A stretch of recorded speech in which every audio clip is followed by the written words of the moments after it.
오늘 1절에 보니까 유월절, 무교절이라고도 하는 유월절이 다가오고 있습니다. 예수님은 공생의 기간 중에 총 4번의 유월절을 지내신 것으로 파악됩니다. 우리가 지난번에 교회에서 어성경이 읽어지네 공부할 때도 이 부분을 공부했었는데요. 첫 번째 유월절 때는 예수님이 성전 청결 사건을 일으키셨죠. 그래서 요한복음 2장에 보면 성결 청결 사건이 등장합니다. 두 번째 유월절 때도 예루살렘에 올라가셔서 이번에는 요한복음 5장에 보니까 베데스다 연못 사건이 일어났습니다.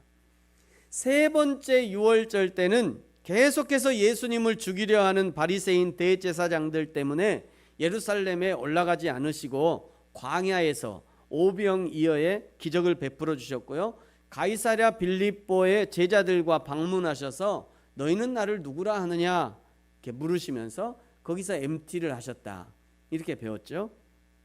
그리고 네 번째 유월절 때 드디어 예루살렘에 올라가셔서 거기서 잡히시고 고난을 받으시고 십자가에 죽으시는 일들이 벌어졌습니다. 그래서 예수님의 사역을 공생의 3년, 약 3년 반이다 이렇게 얘기하는데요. 이것이 이제 유월절이 기준이 되는 겁니다. 여기 1년, 그 다음에 이렇게 2년, 이렇게 3년, 그리고 앞에 반년. 그래서 예수님의 공생의 기간을 약 3년 반으로 이야기하는 것은 바로 이런 기준을 가지고 말하는 겁니다. 전통적으로 유월절에는 애굽에서 구원하시고 광야를 지났던 이스라엘의 역사를 기억하면서 누룩을 넣지 않은 빵과 또 쓴 나물을 먹는 것이 이스라엘의 전통이었기 때문에 그날을 무교절이라고도 얘기합니다. 유월절 하면 저도 어릴 때는 6월달이라 유월절인가 그런데 알았는데 그게 아니라 너물유, 너물월. 그래서 넘어갔다. 죽음의 그림자가 우리를 넘어갔다. 이래서 이제 유월절 이렇게 얘기하는 거였고요. 무교절은 없을무 삭힐교에서 삭히는 것이 없다. 발효시키지 않는다. 발효시키지 않은 빵을 먹는 거죠. 그래서 유월절, 무교절 이렇게 얘기하는 겁니다. 예수님은 유월절이 인류를 구원하기 위해 하늘의 씨가 되어 돌아가시기에 가장 적절하다고 판단하셨고요. 또 유월절은 영적 의미로도 출애굽과 영적 구원이 합이라는 가장 합당한 절기였습니다. 예수님은 어떻게 하나님의 뜻에 합당한 구원의 일을 이루실까를 생각하셨지만 그러나 2절에 보면요. 대제사장과 서기관들은 어떻게 하면 예수를 죽일까를 궁리하고 있습니다. 자신의 기득권을 유지할 수만 있다면 설령 그것이 사람을 죽이는 일이라 할지라도 서슴없이 행하려는 무서운 계략만이 난무한 것이죠. 그러나 이 계획들은 이미 예수님께 적발이 되었었습니다. 누가복음 20장 46절 47절에 보면요. 긴 옷을 입고 다니는 것을 원하며 시장에서 문안받는 것과 회당의 높은 자리와 잔치의 윗자리를 좋아하는 서기관들을 삼가라. 그들은 과부의 가산을 삼키며 외식으로 길게 기도하니 그들이 더 엄중한 심판을 받으리라 하시니라. 이 정도로 경고하고 드러냈으면 이제 회개하고 돌아와서 예수님 앞에 무릎을 꿇을 만도 한데 말입니다. 그런데 대제사장 서기관들 또 기득권자들은 악행을 멈추지 않습니다. 여러분 우리도 때로는 잠잠히 하나님 앞에 이렇게 하나님의 말씀을 묵상하면 하나님이 항상 우리를 칭찬하시고 격려해 주시고 위로해 주시잖아요. 근데 그것만이 아니더라고요. 하나님이 항상 칭찬, 격려, 위로는 기본이고요. 그렇게만 안 하셔요. 때로는 나의 잘못을 지적하시고 반성하게 하시고 꾸짖으면서 하나님의 뜻과는 전혀 반대로 자신의 이익과 자존심과 체면을 생각하면서 불의한 자의 편에 불의한 생각 편에 섰던 것들을 생각나게 하시는 경우들도 있더라고요. 여러분 그때 하나님이 지적하실 때 어떤 태도를 취하는지가 그 사람의 신앙이 어떤 신앙인지를 판가름하는 겁니다. 여러분 신앙은 태도입니다. 하나님 앞에서 어떤 태도를 취할 것인가, 사람 앞에서 어떤 태도를 취할 것인가가 그 사람의 신앙을 결정하는 거예요. 그러므로 사랑하는 성도 여러분, 하나님 앞에서 우리의 태도를 바르게 하십시오. 우리의 태도를 확실하게 하시기 바랍니다. 늘 하나님 편에 서시기 바랍니다. 늘 진리 편에 서시기 바랍니다. 늘 교회 편에 서시기 바랍니다. 만약 어떤 일이 이단과 거짓에 관한 일이 아니라면 목회자는 성도 편에 서야 하고요, 성도들은 목회자 편에 서야 돼요. 그것이 이단적인 것만 아니라면, 불법적인 것만 아니라면 말이죠.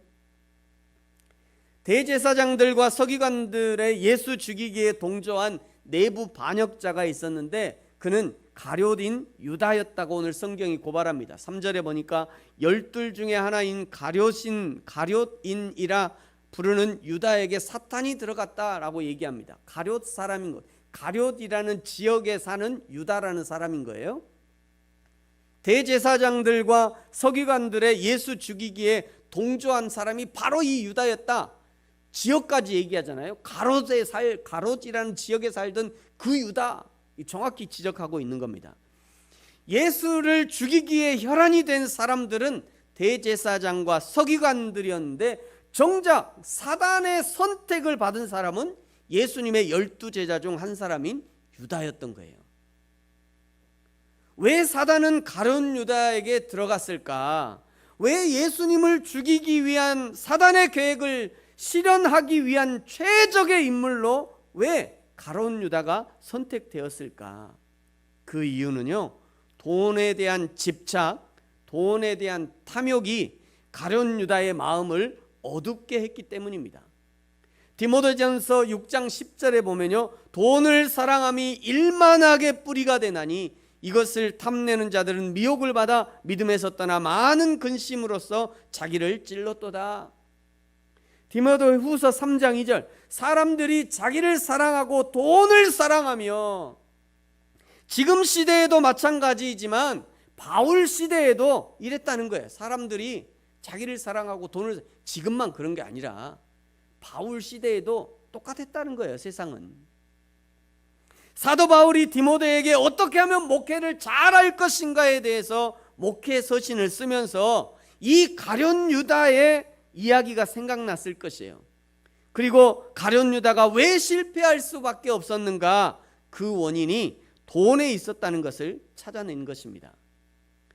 요한복음 12장에 보시면요, 유다의 성향을 이렇게 나타내고 있어요. 마리아의 향유 사건이 있던 그 현장에서 말씀하신 건데요, 제자 중 하나로서 예수를 잡아줄 가룟 유다가 말하되 이 향유를 어찌하여 300데나리온에 팔아 가난한 자들에게 주지 아니하였느냐 하니, 왜 이렇게 얘기하냐면 6절에 이렇게 얘기해요. 이렇게 말함은 가난한 자들을 생각함이 아니요 그는 도둑이라 돈꾀를 맞고 거기 넣은 것을 훔쳐가미러라.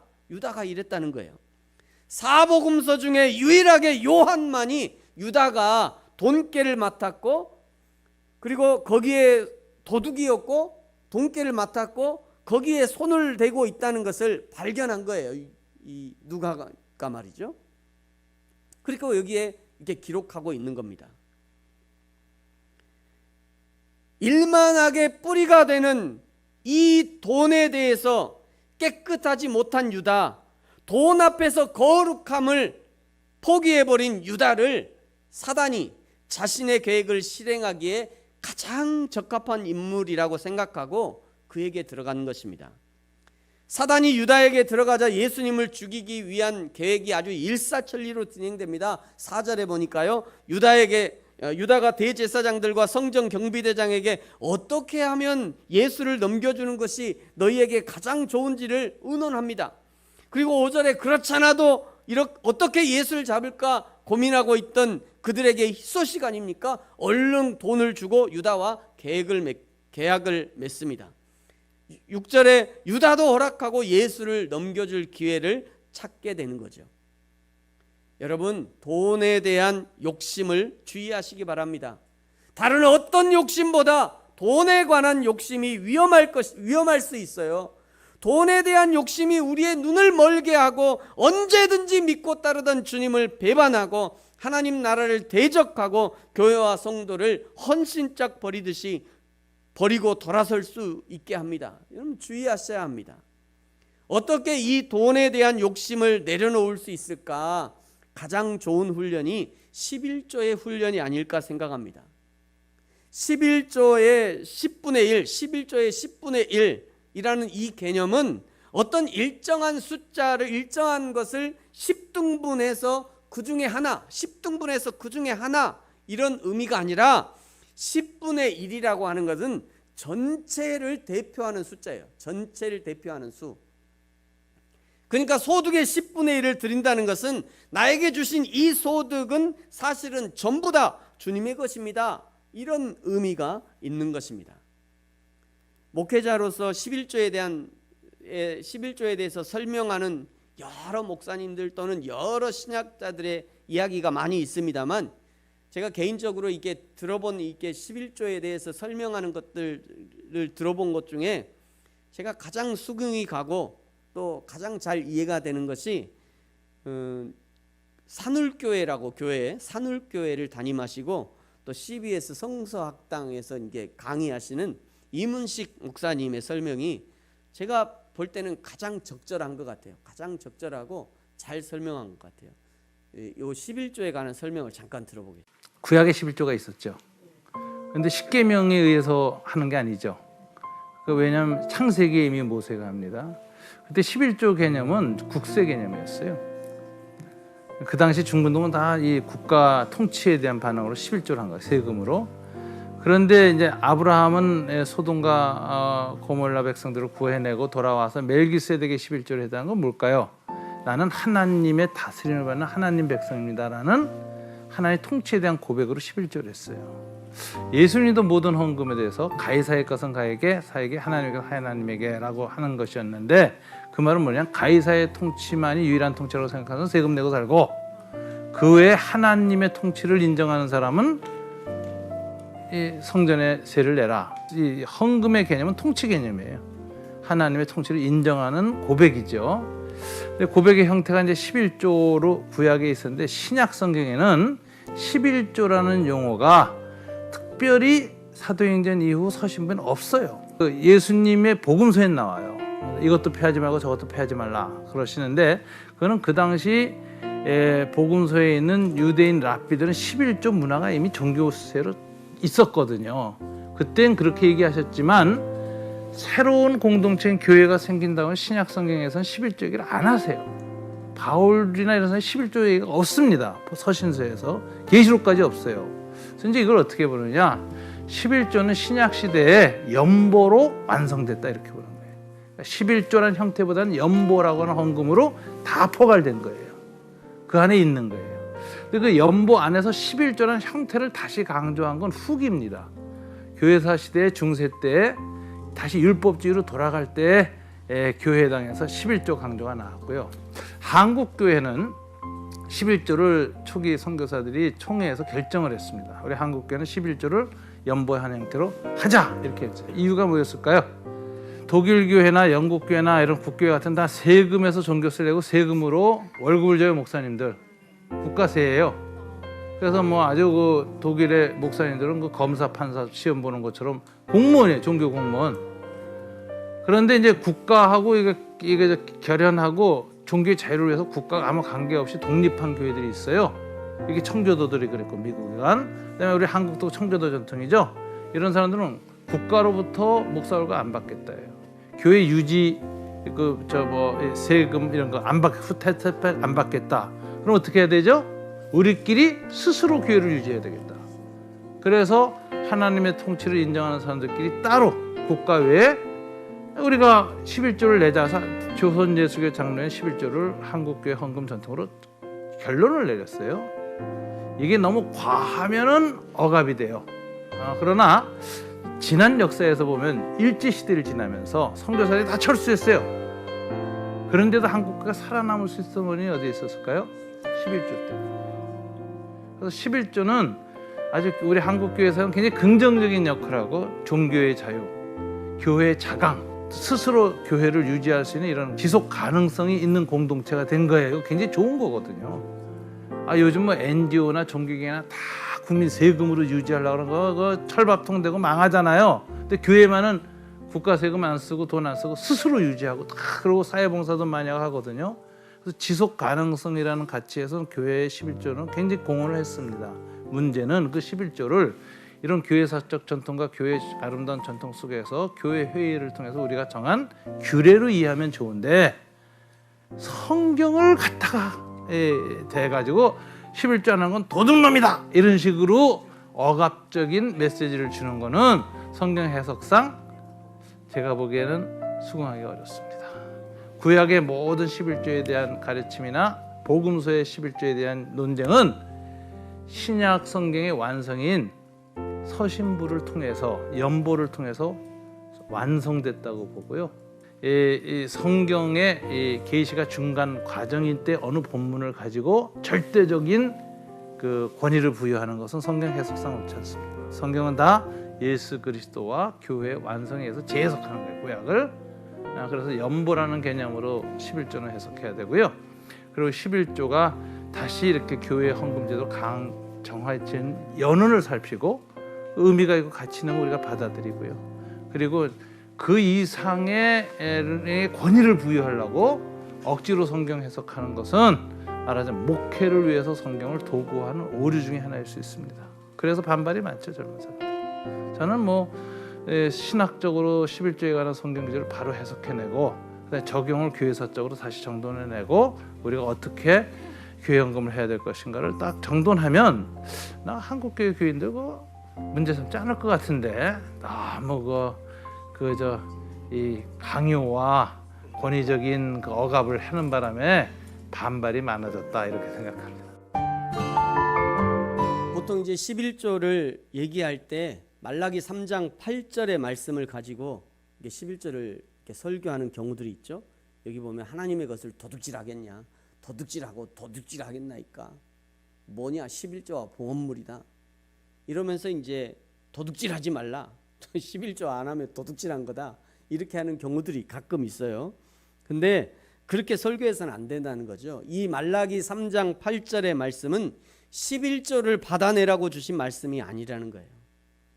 오늘은 11조에 관한 설교가 아니기 때문에 사랑하는 성도 여러분, 오늘 유다가 돈에 욕심을 내고 그 돈에 눈이 멀게 되어서 하나님이신 예수님을 죽음에 팔아넘기게 된다는 것을 기억하시고, 우리는 하나님 앞에서 날마다 우리의 욕심을 내려놓고 믿음으로 늘 하나님의 편에 서는 저와 여러분이 되기를 축복합니다. 이제 7절부터는요 6월절을 준비하시는 예수님의 모습이 그려져 있어요. 8절에 보니까 예수님께서 베드로와 요한을 보내시면서 우리를 위해서 6월절을 준비하라 말씀합니다. 9절에 어디 가서 우리가 준비할까요? 묻는 제자들에게 너희가 성내로 들어가면 물 한 동이를 가지고 지나가는 사람을 만날 것이다. 그를 따라 들어가라. 이렇게 말씀하고 있어요. 여기 예수님은 어떻게 지금 성내로 들어가면 물 한 동이를 가지고 지나가는 사람이 있을 것을 어떻게 알았을까요? 예수님이 하나님이시니까 알지 못하는 일이 없고 설령 없다 할지라도 만드실 수 있는 분이니까 이렇게 생각하고 성경을 이렇게 해석하면 안 됩니다. 제자들이 그 사람을 따라 들어갔더니 11절에 보니까요 그 주인에게 이제 따라 들어가서 그 주인에게 이르되 한 것을 보니까 이 물 한 동이를 가지고 가는 사람은 분명 어떤 집의 종이었음이 분명합니다. 그리고 종이니까 어떤 손님이 무엇을 청할 때 자신이 결정할 수 없으니 당연히 주인에게 보고를 했을 것이에요. 11절에 보니까 그 집 주인에게 우리 선생님께서 제자들과 함께 6월절 음식을 먹으시려고 방이 하나 필요하다 말하면 12절에 보니까요 그가 자리를 마련한 큰 다락방을 보여줄 것이야. 거기 가서 준비해. 그리고 13절 이렇게 말씀하셔요. 같이 한번 읽어볼까요? 시작. 그들이 나가 그 하신 말씀대로 만나 6월절을 준비하니라. 아멘. 더 이상 어떤 과정을 설명할 필요도 없이 제자들이 물 한 동이를 가지고 가는 사람을 만났고 따라 들어갔고 예수님의 말씀을 전했고 주인은 큰 객실을 내어준 거예요.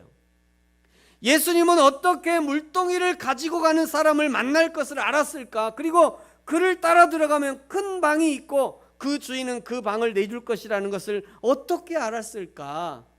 사실은 예수님이 신적 예지력을 가지고 알아낸 것이 아니라 지금 이 종과 주인의 행동은 이스라엘 민족이라면 당연히 해야 할, 마땅히 해야 될 일이었다는 거예요. 나그네로 대표되는 가난하고 소외된 사람들을 어떻게 대할 것인가는 이스라엘 백성들에게는 어려서부터 귀에 딱지가 안 들 정도로 교육받은 내용인 거예요. 신명기 10장 18절 19절 보면요, 고아와 과부를 위하여 정의를 행하시며 나그네를 사랑하며 그에게 떡과 옷을 주시나니 너희는 나그네를 사랑하라. 이게 신명기 때부터 계속 교육이 된 거예요. 뭐 이스라엘 사람들은 성인 될 때까지 모세오경을 달달 외우니까요. 신명기 때, 이 신명기에 벌써 이런 말씀이 있는 거예요. 신명기 24장 19절에 보면요, 내가 밭에서 곡식을 베일 때 그 한 뭇을 밭에 잃어버렸거든 다시 가서 가져오지 말아라. 나그네와 고아와 과부를 위하여 남겨두라. 시편 146편 9절, 여호와께서 나그네들을 보호하시며. 스가랴 7장 10절, 과부와 고아와 나그네와 궁핍한 자를 압제하지 말라.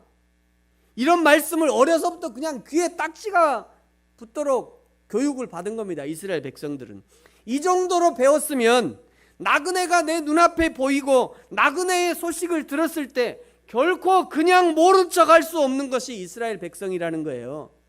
예수님이 물 한 동이 가져가는 사람의 이야기를 하신 것은 실제 그 사람을 알아서가 아니라 모든 이스라엘 백성에게 대한 기대를 말씀하신 겁니다.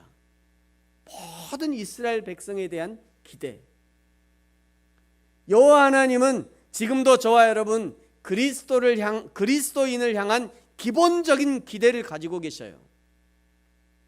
이것은 굳이 제자 훈련을 하지 않아도, 특별한 훈련을 하지 않아도 기본적으로 성령 하나님이 내주하시는 그리스도인들이 가져야 할 덕목이라는 거예요. 기본적으로 하나님을 사랑해라, 내 이웃을 내 몸처럼 사랑해라, 예배를 소중히 하라, 교회를 소중히 해라, 성도들을 사랑해라, 공동체를 위해서 기쁨으로 헌신해라, 너의 가진 것으로 혼자 배불리 먹지 말고 이웃과 함께 나눠라, 즐거운 일이 있으면 함께 즐거워하고 슬픈 일이 있거든 함께 슬퍼해 주라, 누군가 달라 하면 거저 주어라, 오리를 함께 가자 하면 십리를 함께 가주고, 속옷을 달라 하면 겉옷을 좀 주고, 구하는 자에게 주고 꾸고자 하는 자에게 거절하지 말아라, 원수를 사랑해라, 박해하는 자를 위해서 기도해라. 이것뿐만이 아니라 예배에 좀 일찍 와라, 예배 10분 전에 와야지, 뭐 이런 걸 얘기해야 되겠고, 예배에 일찍 와라, 자기 자리를 지켜라, 새 가족을 위해서 좀 배려해라, 전도해라, 선교해라. 굳이 이런 거 얘기 안 해도 이거는 뭐 특별히 훈련을 받는 사람만, 특별한 믿음의 사람만, 대단한 믿음의 사람들만이, 그 사람들에게만 요구되는 것이 아니라 기본이라는 거예요. 기본, 그리스도인의 기본.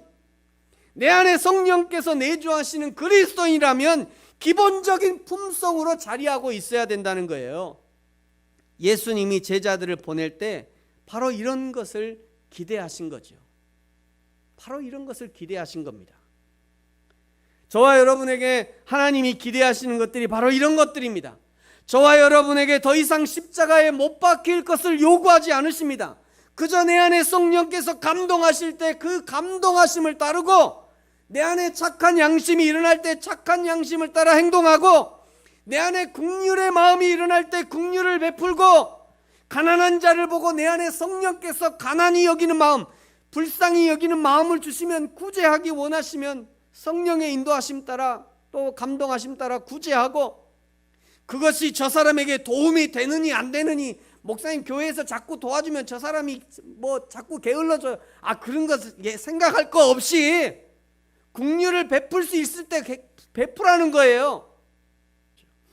베드로와 요한과 제자들의 순종과 이름을 알 수 없는 집주인의 순전한 순종과 아낌없는 헌신을 통해서 유월절 만찬이 준비되고 있는 것입니다. 여러분, 지금도 마찬가지입니다. 누가 하나님 나라의 일꾼이 됩니까? 많이 배운 자입니까? 많이 가진 자입니까? 아니더라고요. 하나님 나라의 일꾼은 항상 순종할 준비가 된 사람이 하나님 나라의 일꾼이 되는 것입니다. 누가 진정한 제자입니까? 하나님과 구약 성경을 잘 알아서 백성의 선생으로 대접받으면서도 오히려 예수님을 죽이려 했던 대제사장과 서기관이 예수님의 제자인가? 아니면 예수님을 지난 3년간 따라다녔지만 그러나 돈에 눈이 먼 유다가 제자인가? 아니면 지금까지 단 한 번도 예수님을 만난 적은 없지만 그저 성경대로 말씀대로 어려서부터 배웠던 대로 순적하게 그 성령의 감동하심 따라 순적하게 자신의 것을 내어준 이 집주인과 같은 사람이 제자인가? 이 누가복음을 기록한 누가는 지금 의도적으로 이 세 부류의 사람을 비교하고 있는 것입니다. 그러면서 성경을 읽고 연구하는 사람들에게 묻고 있는 거예요. 이 세 사람 중에 진정한 제자는 누구라고 생각하느냐? 그리고 당신은 어디에 속해 있는 사람이냐? 저 여러분은 어떤 사람에 가깝습니까? 그리고 어떤 사람을 닮기 원하십니까?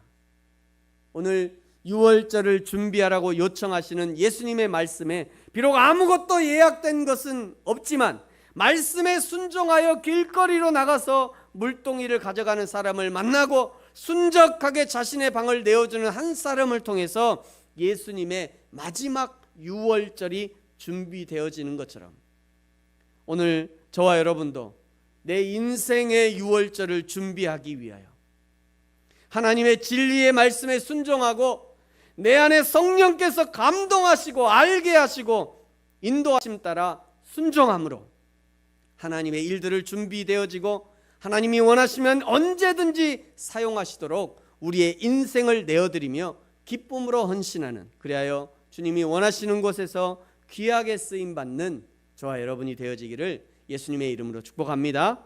기도하겠습니다.